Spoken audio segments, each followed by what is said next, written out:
पुरुषोत्तम मास चालू हुआ है, अधिक मास चालू हुआ है। अधिक मास के महीने में आज की जो पूर्णिमा है, प्रयास करो भोलेनाथ जी को एक श्वेत चावल का दाना शंकर भगवान को समर्पित जरूर करो।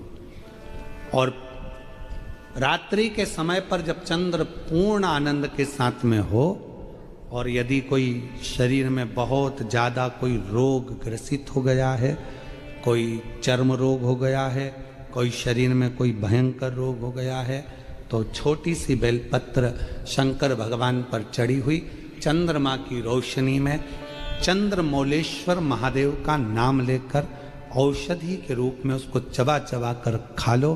चंद्रमा की रोशनी में उससे वो औषधि का काम करेगी और तुम्हारे रोगों को समाप्त करेगी। चंद्रमौलेश्वर महादेव का स्मरण करें। कौन से महादेव? चंद्रमौलेश्वर। और चंद्रमौलेश्वर महादेव की। चंद्रमौलेश्वर पूर्णिमा का जो व्रत है भगवान विष्णु का भी है तो शिव का भी है, दोनों स्वीकृत है।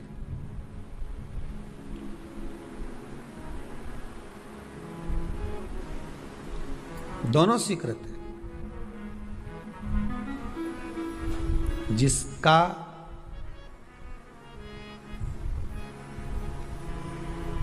चंद्र आपकी पत्रिका में, आपकी राशि में, आपके स्वरूप में, हर व्यक्ति के संपूर्ण शरीर के अंदर 33 कोटि देवता विराजमान है। अलग अलग इंद्रियों पर अलग अलग देवताओं का निवास है। कभी मौका मिले तो अच्छे से उसको समझना। पूरे शरीर में अलग अलग इंद्रिय पर अलग अलग देवता। जिस व्यक्ति को रात्रि में, जैसे ही रात हो या दिन हो, भोजन करने के 15 मिनट के बाद ही नींद की झपकी आ जाए, समझ लेना चंद्र कमजोर पड़ गया, चंद्र गड़बड़ हो गया। बहुत ध्यान सुनिएगा जरा। पूर्णिमा का व्रत किसके लिए, वो भी ध्यान से दीजिए। शायद आपने कभी सुना ना सुना, पर अच्छे से सुन लोगे ना। ये व्रत कथा बार बार नहीं मिलने वाली। फिर इसके बाद तो तुम भले वो फिर फेसबुक यूट्यूब पर बाद में निकाल के भले सुनते रहना, पर सुन लो पूर्णिमा के व्रत का महत्व पूरा। एक, भोजन के बाद जब नशे जैसा माहौल हो जाए, आपको बिल्कुल कोई छेड़े ही नहीं, सोई नींद आए, जब लग जाए कि अब तो 2 क्षण सोना ही पड़ेगा, नेत्र कितना ही जगाओ तो भी नहीं माने, फिर तो बिन पिए नशा हो जाता है, जो बोले भोले गाता। तो ये जब ये चंद्र अपना प्रभाव दिखाता है तो भोजन के बाद आपको डुबा देता है। ठीक है।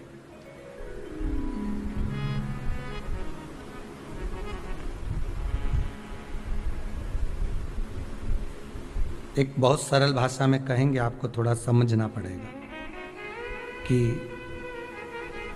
कहीं कहीं आपने सुना होगा कि 14 और पूर्णिमा पे कहीं गया होगा इसलिए ऐसा हो गया। बोले सुना है कि नहीं सुना? 14 पूर्णिमा पे कहीं गया होगा या 14 पूर्णिमा पे कहीं गई होगी तो ऐसा हो गया। क्यों कहते हैं, उसका कारण क्या है? आखिर बात 1400 पूर्णिमा को क्यों लोगों ने बदनाम कर दिया कि 14 पूर्णिमा पे कहीं गई होगी तो बाल खोल के गई होगी, या ऐसा करा होगा तो वैसा करा होगा तो ऐसा हो गया, या ये चीज़ इसके साथ में ऐसा हो गया, या एक्सीडेंट हो गया, या ये चीज़। कारण क्या होता है? क्यों पूर्णिमा और अमावस्या के समय पर ही ज़्यादा एक्सीडेंट के योग बनते हैं? क्यों पूर्णिमा अमावस्या के अंतर्गत ही ज़्यादा कष्ट के योग बनते हैं, बीमारी को पनपने के? कारण क्या होता है? उसका क्रम क्या है? कारण क्या है? उसका एक कारण है आपके चंद्र की महत्वता घट जाना। जब चंद्र की महत्वता घटती है तब जाकर शरीर में कहीं ना कहीं रोग की मात्रा बढ़ जाती। रोग अपना प्रभाव चंद्र के कारण दिखाना प्रारंभ, पर मन में बेचैनी नहीं हो, बेचैनी रहे, नींद नहीं आ रही है, कुछ मन में ऐसा लग रहा है कि कुछ होने वाला है, मन में स्थिरता नहीं आ रही, समझ लेना कि चंद्र गड़बड़ हो गया है। अब इस चंद्र को साधना है तो शिव तत्व में जाना पड़ेगा। फिर कुछ मत करिए, पूर्णिमा का व्रत चालू कर दीजिए। क्या करना है? केवल पूर्णिमा का व्रत चालू कर दो। और कितना प्रभाव है पूर्णिमा के व्रत का? घर में 50 लोगों का परिवार है, 15 लोगों का परिवार है, 20 लोगों का परिवार है, और परिवार में से अगर एक पुरुष या एक स्त्री कोई भी पूर्णिमा का व्रत करता है तो पूरे परिवार के लोगों का चंद्र संवर जाता है, पूरे परिवार के लोगों का चंद्र सुधर जाता है। पूर्णिमा के व्रत का इतना प्रभाव शास्त्र कर रहा है, स्कंद पुराण कर रही है।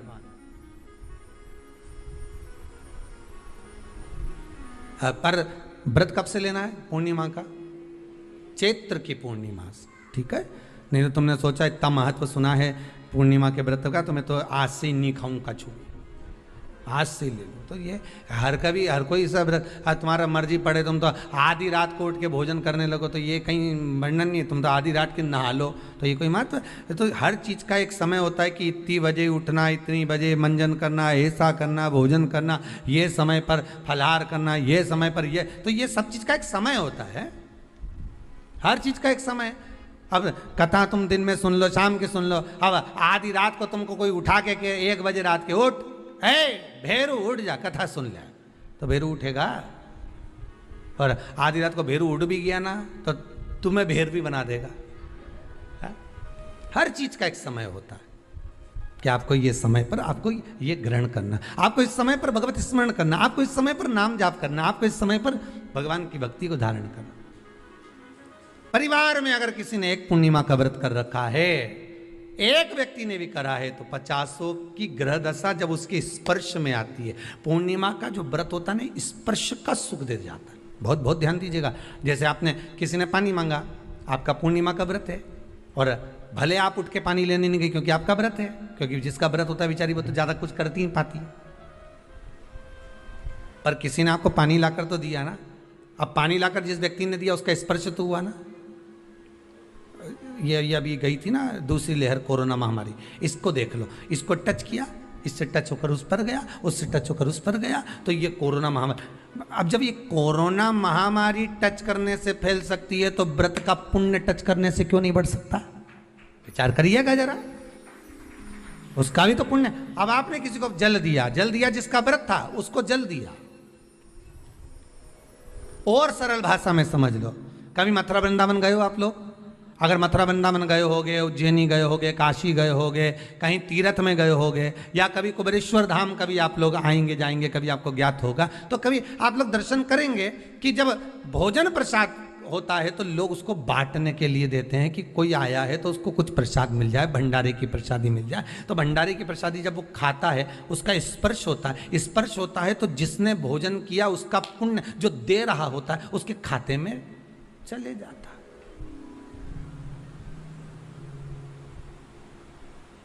उसके खाते में गया। पूर्णिमा के व्रत का नियम है, घर में एक सदस्य भी कर रहा है, किसी ने उसको भोजन बनाकर थाली में कुछ प्रसाद फलाहार सामग्री दी, उसका स्पर्श बड़ी बहू को हुआ, बड़ी बहू रसोई घर में गई, उसने बाकी की चीज़ों को छू लिया, उसको देवरानी ने छू लिया, देवरानी ने कोई बर्तन छुआ, उससे तीसरी देवरानी ने देखा, उसने कोई चीज़ छू ली, तो वो छूते छूते छूते छूते वो पूर्णिमा का प्रभाव पूरे घर के लोगों को हो जाता है, और उनका चंद्र इतना प्रबल हो जाता है कि अपने आप उनकी बेचैनी, उनकी आलसता समाप्त हो जाती है। नहीं तो एक व्यक्ति के कारण पूरे चंद्र दशा खराब। एक दुखी तो सब दुखी, एक सुखी तो सब सुखी। वो देख ले कि हाँ इसको सुख मिल गया है, अब ठीक है।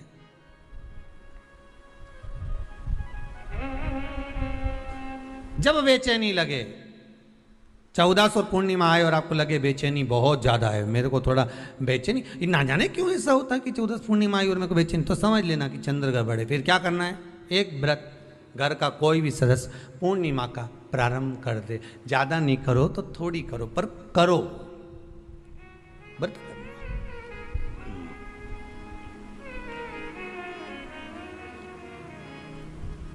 बहुत क्लेश हो रहा हो, बहुत क्लेश हो रहा हो, तो पूर्णिमा के दिन खीर का भोजन प्रत्येक महीने में एक बार ऐसा नियम बना लो, अपने दीवार पे लिख लो कि पूर्णिमा है और पूर्णिमा के दिन घर में खीर बनना ही है। केवल शरद पूर्णिमा अकेली पे नहीं हो, तुम एक पूर्णिमा पे तो बनाते हो खीर, शरद पूर्णिमा के दिन तो खूब जोरदार बना बुनो के ना डोलची के छत पे धर दो, उठा के भगवान ही धर दे कहीं कहीं की, तो छत पे बनाए। तो बच्चे पूछ ले मम्मी ये छत पे क्यों रखी है, तो क्या अमृत गिरेगा?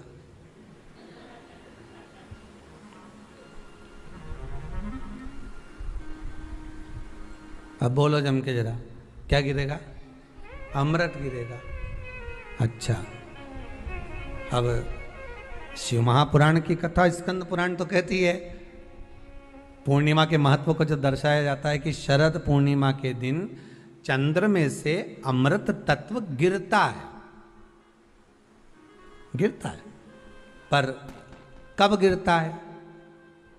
अरे जम के तो बोलो, जब उस खीर का ढक्कन हटा हुआ, केवल खीर का नहीं अपना भी ढक्कन हटा हो, तभी तो अमृत गिरेगा। अब दिमाग में तो ढक्कन बंद है, खीर रख दी छत पे, भगवान मन में सोच रहे कि देवताओं को अमृत कब मिला था? जब उन्होंने मेरा नाम पुकारा था। केवल खीर बना के नहीं धरी थी कि छत पे खीर धर दो और अमृत आ जाएगा, नहीं नहीं, खीर के पास बैठकर थोड़ी देर बैठकर हरे राम कहो सीताराम कहो, सीताराम कहो राजा राम कहो, कुछ भजन तो गाओ। अब तुमने तो नीचे से बना के छोरा कर दे दी, धर या ऊपर छत पे, और छत पे ले जाके खीर धर दी और खीर रखी तो मम्मी ने क्या केवल ढक्कन लगा के रखना, बिल्ली खा जाएगी, तो उसने ढक्कन केवल खीर में नहीं लगाया, अपनी बुद्धि में भी लगा लिया। अरे स्कंद पुराण की कथा कहती है जब पूर्णिमा के दिन तुम खीर बना रहे हो, अगर शरद पूर्णिमा के दिन खीर बना रहे हो तो प्रयास करना कि थोड़ी देर बैठकर राम नाम, कृष्ण नाम, शिव नाम, भगवान की भक्ति का 2-5 भजन तो हो जाए। अब दिमाग में लगा ढक्कन, खीर में भी लगा दो ढक्कन, अमृत कहां से झड़ेगा? भगवान भी सोचे ना राम नाम लीनो तूने भरी जवानी में, तो डूब के मर जा रे चुल्लू भर पानी में। अब भगवत भजन करे या नहीं, और क्या कि अमृत झड़ेगा? भगवान के कहीं नहीं झड़े, फालतू की बात। राम नाम बोलती तो अमृत झड़ता, कृष्ण नाम बोलती तो अमृत झड़ता, भगवान का भजन करती तो अमृत झड़ता। इसलिए शरद पूर्णिमा पे मंदिरों में जो खीर बनती है ना, तुम्हारे घर की खीर और मंदिर की खीर के मिला के देखना जरा, दोनों में स्वाद किस में आए, जरा मिला के देखना। मंदिर की खीर में स्वाद आ जाए, क्यों वहां भाइयों ने बैठ के खूब भजन गाए, तावा कहंडा में ता तो धरो पानी नीनाए भोला नवा के रंग। अब दिन रात के जो भजन गाने पिली ने 9 बजे से लेकर 12 बजे रात तक खूब गाया, वो भजन का जो अमृत था वो खीर में मिल गया, खीर में मिला तो स्वाद आ गया। अब तुम तो गाई ही नहीं, तो डब्बा में कहीं खाक स्वाद है।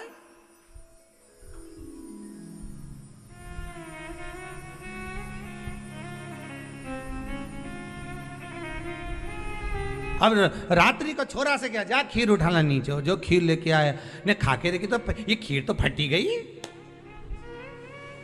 अब खीर ही फट गई।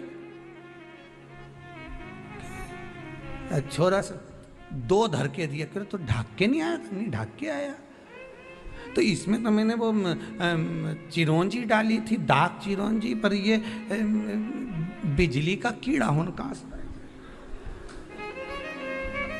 और डाली थी दाग चिरौंजी, आ गए हम। उस समय पे बिजली का कीड़ा बहुत चले, शरद पूर्णिमा के टाइम पे काला वाला, और एक ही आ जाए नहीं तो पूरा इलायची का स्वाद दे जाए। अब डाली थी दाग चिरौंजी, आ गया वह कीड़ा बिजली का। रण की कथा कहती है, महाराज पूर्णिमा का जो चंद्र है वो विशाल का है, और उस चंद्र की पूर्णता में हमारी अभिलाषाएं भी पूर्ण हो, आप आस्था चैनल के माध्यम से जितने लोग कथा सुन रहे हैं, फेसबुक यूट्यूब पर जितने कथा सुन रहे हैं और कुबेरेश्वर धाम में जितने कथा सुन रहे हैं, आप में से कितने लोग हैं जो पूर्णिमा का व्रत करते हैं? जो माताएं करती हो जरा हाथ उठाइए। पूर्णिमा का व्रत जो करते हो ना आप लोग, रखिए हाथ। अब पूर्णिमा के व्रत में आपने कई बार किताब पढ़ी होगी पूर्णिमा की, या आपने व्रत किया होगा, या पूर्णिमा का व्रत आप धारण करे होगे, तो उसमें पूजन कौन से भगवान की होती है?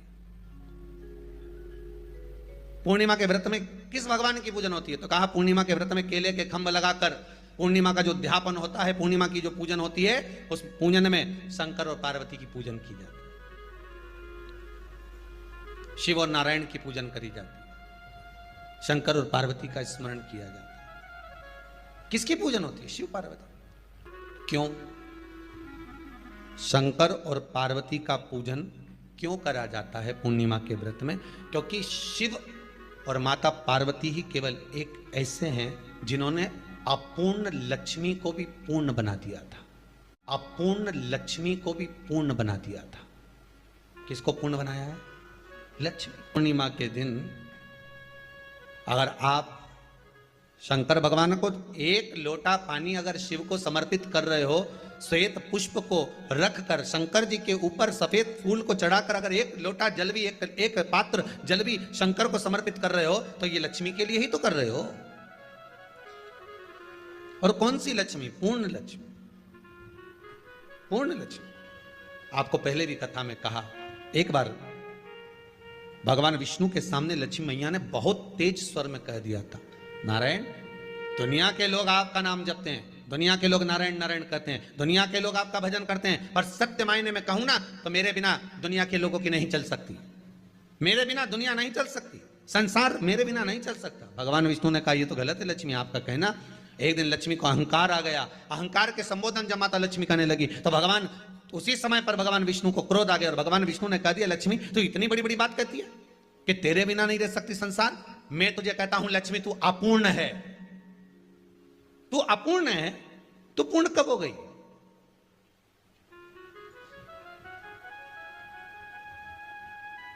तेरी पूर्णता कहां हो गई? लक्ष्मी की आंख से आंसू बहने लगे। आज आपने मुझे अपूर्ण कहा है, आपको मालूम है? आप मुझे अपूर्ण कह रहे हो, आपको यह ज्ञात हो रहा है? आप मुझे अपूर्ण कह रहे हो। भगवान कहते हैं, हाँ लक्ष्मी, मैंने तुझे अपूर्ण कहा है।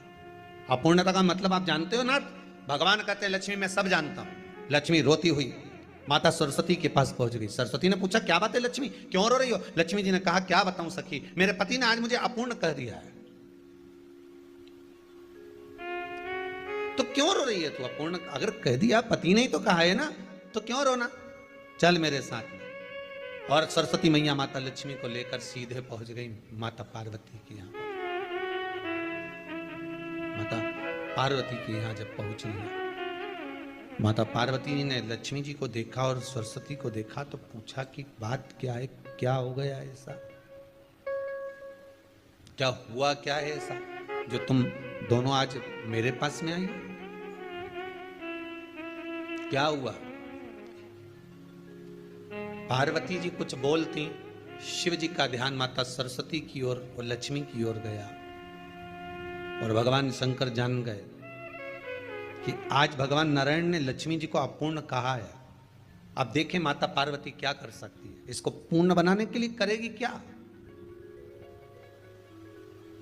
क्या हुआ? माता सरस्वती जी बोली, लक्ष्मी को अपूर्ण कह दिया। अपूर्ण कह दिया? हाँ, तो क्या सोचना उसके लिए? इसको मैं अभी पूर्ण बना देती हूं। माता जगतजननी पार्वती ने गोदी में विराजमान गणेश जी को उठाया और उठाकर लक्ष्मी जी की गोद में दे दिया। ले लक्ष्मी, आज से तू पूर्ण हो गई। लक्ष्मी, आज से तू पूर्ण है।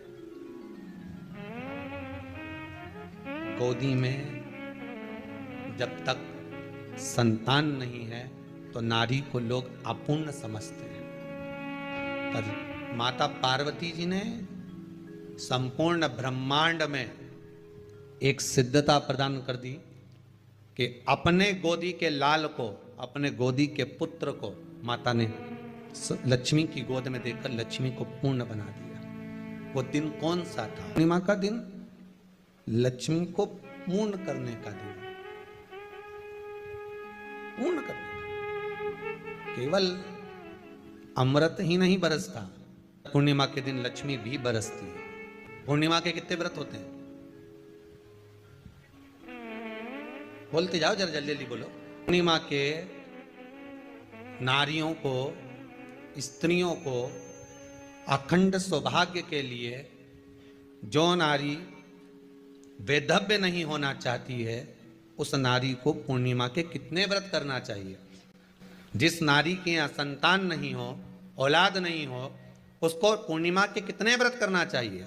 जिस नारी का पुत्र, पति बहुत बीमारी से ग्रसित हो, लग रहा हो कि ये मेरा बेटा बहुत बड़ी बीमारी में घिरा हुआ है, तो नारी को कितने व्रत करना चाहिए? स्वयं भगवान कृष्ण ने माता यशोदा को द्वापर में भी बताया है कि पूर्णिमा के 32 व्रत होते हैं। कितने व्रत होते हैं? 32। हम भगवान कृष्ण यशोदा रानी को, माता यशोदा जी को भी बता रहे हैं 32 व्रत। अब आपको किसी ने बता दिया होगा कि 8 कर लो, 7 कर लो, 6 कर लो, 12 कर लो, इसलिए आपने बोला कि 12 कर लीजिए, 32 कर लीजिए। अरे यहां तो द्वापर की कथा भी कहती है। यशोदा जी ने एक बार भगवान कृष्ण को रोक कर कह दिया, ए कन्हैया रुको। कन्हैया बोले, बोलो माँ क्या बात है? कन्हैया जरा रुकिए, इधर आओ जरा। भगवान कृष्ण आए। हाँ माँ बोलिए। जगह का प्रसंग है ये, जिस समय पर राधा रानी कुरुक्षेत्र में नंद बाबा और यशोदा जी को लेकर कुरुक्षेत्र के कुंड में, ब्रह्म सरोवर में स्नान कराने के लिए लेकर जाती है, ग्रहण का समय पर। और जब भगवान कृष्ण उस कुरुक्षेत्र के उस सरोवर में स्नान करने आते हैं, तब यशोदा जी ने अपने लाला से प्रश्न किया है, पूछा है कि नारी वैधव्य होकर ना मरे, उसका पति कोई रोग से ग्रसित ना हो, उसका पुत्र किसी रोग में ना पड़े। कितना सुंदर संवाद लिखा है। अगर किसी माता का पुत्र मान लो किसी नशे में डूबा हुआ है, कोई नशा कर रहा है और गलत नशा है, आपको लग रहा है कि ये नशे में डूबा हुआ है, आपको लग रहा है कि ये गलत जगह पर डूब गया है, आपको लग रहा है कि मद्रापान में, मांसाहार में या अधिक अधिक गांजा आदि का जो भी नशे होते हैं, जितने भी नशे, उसमें डूब चुका है। और माँ उसको समझा रही है, तू नशे में मत डूब, तू इस काम को मत कर, तू ये गलत कर्म मत कर। माँ उसको समझा कर हार गई। तो मेरा माताओं से निवेदन है, आप उसको समझाना बंद कर दो, एक काम करना प्रारंभ कर दीजिए। हमें जो शिव महापुराण के माध्यम से शास्त्र कह रहा है कि आप 32 पूर्णिमा के व्रत प्रारंभ कर दो। उसमें करना क्या है आपको? केवल जिस दिन व्रत रहे, रात्रि के समय पर कोई भी मीठा, कुछ भी सामग्री आप चंद्र की रोशनी में, चंद्र को अर्घ देने के बाद, पूजन करने के बाद उसको रखो, और वही सामग्री जो नशा कर रहा है उसको पूर्णिमा के दूसरे दिन उसको खिलाओ। आप धीरे धीरे खिलाना चालू करेंगे, जिस नशे में वो डूबा हुआ उस नशे से वो छूटना प्रारंभ हो जाएगा। 2 पूर्णिमा व्रत करके तो देखो, तीसरे में तुम्हें जरूरत ही नहीं। धीरे धीरे आप वो छूटना प्रारंभ हो जाएगा। स्वयं भगवान कर रहे हैं। यशोदा मैया ने कन्हैया को रोक लिया कुरुक्षेत्र के उस मैदान में, और भगवान कृष्ण का दर्शन माता यशोदा जी करी। बहुत दिनों के बाद माँ को, आज माता यशोदा को लाला का दर्शन हुआ, बहुत समय के बाद, जानने के बाद, बहुत समय। कृष्ण से माता यशोदा जी ने पूछा, कन्हैया लो, किसी नारी का पुत्र या पति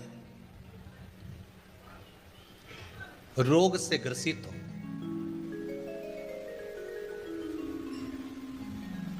उसके पति की या पुत्र की आयु थोड़ी सी हो,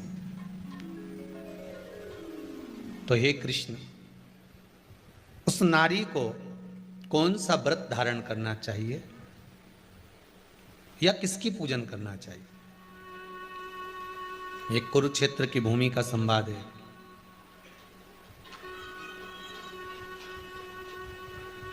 भगवान कह रहे हैं, मां, अगर नारी अपने पुत्र और अपने पति के लिए, उसकी उम्र की वृद्धि के लिए, रोग मुक्ति के लिए, विश्व के ताप को कम करने वाले चंद्रदेव की आराधना, पूर्णिमा के व्रत को धारण करती है, तो नारी उस व्रत के प्रभाव से अपने पुत्र और पति की बीमारी को, रोग को हर लेती है।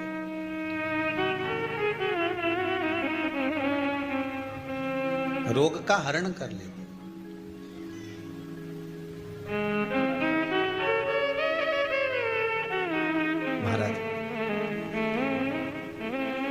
जो बच्चा बुद्धि से विकलांग हो, विद्या में कमजोर हो, परीक्षा हॉल में पेपर देते समय भूल जाता हो, वे एक काम ना करता हो, निवेदन है किसी भी पूर्णिमा की रात्रि को 12 बजे गाय के, गौ माता देसी गाय के जो 4 थन होते हैं, उन 4 थन में से जो आगे के थन होते हैं, 2 पीछे की ओर होते हैं, 2 आगे की ओर होते हैं, तो जो आगे के 2 थन है उस थन का दूध निकलवा लिया जाए और उस दूध का कोई भी मीठा पदार्थ बनाओ तो ठीक है, ना बनाओ तो उसी दूध में शक्कर मिलाकर पूर्णिमा की रात्रि को जो विवेक से कमजोर हो, बुद्धि से कमजोर हो, या याद करा हुआ सब भूल जाते हो, या आपके लिए भी है कोई चीज रखते हो भूल जाते हो, विवेक याद नहीं रहता, बुद्धि में इतना प्रबल बल नहीं आ पाता, याददाश्त कमजोर होती चली जा रही, तो किसी भी पूर्णिमा की रात्रि को 12 बजे गाय के आगे के 2 थन का दूध, उसमें कोई पदार्थ शक्कर गुड़ कुछ में मिलाकर भगवान के चंद्रदेव की साक्षी में उसको पिला दिया जाए। महाराज बार बार पिलाने की जरूरत ही नहीं पड़ेगी, एक ही बार में काम कर जाएगा और विवेक पूर्ण तरह से कार्य करने जाएगा। इसी गाय के आगे के 2 थन का दूध बड़ा प्रबल होता है, पूर्णिमा की रात्रि को 12 बजे उसका प्रयोग किया जाए। दूध को निकाल लो शाम के समय, रात्रि के समय ग्वाले से कहकर, जिसके यहाँ पर देसी गाय हो वहां निकलवा कर उसको रखा जाए, उसका पान करा जाए। रोग बीमारी में प्रबलता, तो माँ यशोदा जी जग कल्याण के लिए पूछ रही है। जब देवता 33 कोटि देवता उस चंद्र के इंतजार में रहते हैं कि ये चंद्र प्रबल होगा, तब जाकर ये चंद्र यहाँ पहुंचेगा, तब जाकर हम मंथन करेंगे, तब जाकर वो अमृत मिलेगा, और उस अमृत को देवता धारण करेंगे तो वो आनंद पा जाएंगे। हम क्यों एक एक पूर्णिमा छोड़ें? एक एक पूर्णिमा के महत्व को जानिए। कोई पूर्णिमा साधारण नहीं है, कोई प्रदोष साधारण नहीं है, कोई शिवरात्रि साधारण नहीं है। 12 महीने शिवरात्रि पड़ती है, 12 महीने में प्रदोष पड़ते हैं, का महत्व ही नहीं जान पाते। कौन से प्रदोष पर क्या करना है, कौन सी पूर्णिमा को क्या धारण करना है, कौन सी शिवरात्रि पर। कई लोगों को तो यहां तक नहीं मालूम था कि भाई श्रावण के महीने में भी शिवरात्रि आती है। वो तो बस लोगों के कि शिवरात्रि का पूजन हुआ, तो उसका स्मरण क्यों छोड़े हम? अगर ये वेद और शास्त्र ब्राह्मणों को दिए गए हैं, ये वेद और शास्त्र विद्वज्जन को दिए गए हैं, तो इसका स्मरण होना चाहिए कि हम निकालकर जनमानस तक ये चीज पहुंचाएं कि हमें इस दिन ये पूजन करना है, उसका स्मरण होना चाहिए। भगवान कृष्ण से यशोदा जी ने पूछा तो भगवान कृष्ण ने कहा, मां पूर्णिमा का व्रत अगर नारी 32 पूर्णिमा धारण कर लेती है तो वो नारी वेदव्य होकर नहीं जाती। पर आप लोग व्रत जो करते हो ना, जो भी व्रत आप लोग उठाते हो, सोमवार का व्रत जैसे किसी माता जी ने उठा लिया और वो उठाने के बाद, हम तो शादी नहीं हुई थी ना जब भी सोमवार व्रत करते थे, अब शादी हो गई अभी भी हम सोमवार का व्रत कर रहे हैं, करे जा रहे हैं, और उसका कोई उद्यापन नहीं करा, कोई संकल्प नहीं लिया गया कि मैं 5 करूंगी कि 16 करूंगी कि 25 करूंगी कि 31 करूंगी कि 21 करूंगी। इसलिए पूर्णिमा व्रत का विधान में कहा गया कि 32 पूर्णिमा का पहला संकल्प होना चाहिए। उसके बाद आपकी 32 पूरी हो जाए, फिर आप दूसरे और व्रत कर लो, फिर 32 कर लो, फिर 32 कर लो, पर उसमें पूर्णता का भाव। अभी तक किसी के सोमवार और गुरुवार और शुक्रवार के व्रत ही पूर्ण नहीं हुआ, अभी तक चल रहा है, अभी तक चल रहा है। हम तो सोमवार का व्रत करते हैं, हम तो शनिवार करते हैं, अब शनिवार करते करते 4 साल हो गए, 6 साल हो गए, 5 साल हो गए। भगवान को तो थोड़ा बहुत कुछ खिला पिला के उनको एक बार तो विश्राम दे। भगवान भी मन में सोच रहे अब तो निपटेगी तभी छोड़ेगी। कोई भी व्रत आप करो, उस व्रत का एक संकल्प, एक नियम कि मैं इतने व्रत करूंगी, ये मेरा नियम। जैसे नवरात्रि के 9 दिन मैंने करे, व्रत धारण करे, 10वें दिन उसको छोड़ दिया। अब तुम तो सोच कर बैठी कि ये मैं 9 दिन धारण कर लूंगी, ने एक दिन बाद एकादशी पड़ रही है तो 10वें के दिन कौन छोड़े, दशहरे का भी व्रत ये भी कर लूं, 11 भी पूरी कर लूं, उसके बाद प्रदोष भी कर लूं, और प्रदोष के बाद में मैं फिर जो द्वादशी पड़ी 12 पड़ी वो कर पुरा के इसके बाद ही छोड़ूंगी। थोड़ा सा जिस व्रत को उठाया गया, जिस व्रत का नियम लिया गया है, उस व्रत का प्रदान कर फिर उसको थोड़ा सा भाग प्रदान कर हमने ये व्रत पूर्ण कर लिया। भगवान हमारा ये व्रत आपकी कृपा से, हे विश्वनाथ, हे शंभु, हे त्रिकालदर्शी, हे कैलाशी, मेरी 26 एकादशी आज पूर्ण आपकी कृपा से हुई है, इसलिए मैं उद्यापन कर रही हूँ, आपकी कृपा से कर रही हूँ। उसके बाद फिर उठाऊंगी, फिर कर लूंगी, पर आज मैंने पूर्णता का भाव लिया। उद्यापन नहीं करो तो किसी विद्वान ब्राह्मण को घर में बुलाकर अभिषेक पूजन करा लो, उसको भोजन करा दो, दक्षिणा अधिक प्रदान कर कर उसको विदा कर दो, उसमें भी सुख का भाग। कितनी पूर्णिमा जम के बोल दो, 32 पूर्णिमा। कौन कर रहे हैं? भगवान कृष्ण। किसको कर रहे हैं? माता यशोदा को। किसने ये व्रत धारण किया? तुम्हें कुछ मालूम है किसका होता है ये व्रत? भगवान कृष्ण ने कहा ये शंकर और पार्वती का व्रत है। किसका व्रत है? शिव और पार्वती का। पूर्णिमा का व्रत शंकर और पार्वती का व्रत है। तो कोई कहे कि ये तो भगवान कृष्ण का व्रत है, तो ये तो कृष्ण भगवान तो द्वापर में आए हैं, पर पूर्णिमा का व्रत तो स्वयं माता पार्वती जी ने भी धारण करा है। जिस समय पर कार्तिकेय महाराज को गंगा मैया प्रकट कर रही थी और तारकासुर का जब संहार करना था, तब माता पार्वती ने शंकर जी से पूछा था कि तारकासुर को मारने के लिए आपके पुत्र की जरूरत है, आपका पुत्र प्रकट कैसे होगा, क्योंकि आप तब साधना में लगे रहते हो। भगवान कहते हैं चिंता मत कर, तू एक काम कर, पूर्णिमा व्रत को धारण कर। मां पार्वती भी जिस व्रत को धारण करी है, तो कोई ये द्वापर का व्रत है क्या? यहां तो शास्त्र कह रहा है कि कोई भी अगर आप प्रसंग धारण कर रहे हो, कोई भी आप नियम धारण कर रहे हो, कोई भी आप व्रत धारण कर रहे हो, या आप किसी भी तरह का पुण्य भाग धारण कर रहे हो, तो उसमें जड़ की मूलता होना चाहिए। जड़ कहां? केवल पूर्णिमा का व्रत कोई केवल द्वापर का नहीं है, केवल त्रेता का नहीं, ये तो सतयुग के भी आगे का निकल चल, ना जाने कितने सतयुग, कितने त्रेता, कितने द्वापर हुए, तब से चला। इन नैनों में नंबर बढ़ते चले जा रहे हो, चश्मा उतर नहीं रहा हो, दूर का नहीं दिखे, कहीं किसी को पास का नहीं दिखे, रहते हैं। उसके लिए तुलसी की जो डंडी होती है, तुलसी जैसे बेलपत्र की जो ये डंडी है, ऐसे ही तुलसी का जो पत्ता होता है, उस पत्ते की जो डंडी होती है, उस डंडी को चंद्रमा को देखा जाता है। उस डंडी की जो कोर होती है, उस कोर को दृष्टि से मिलाया जाता है।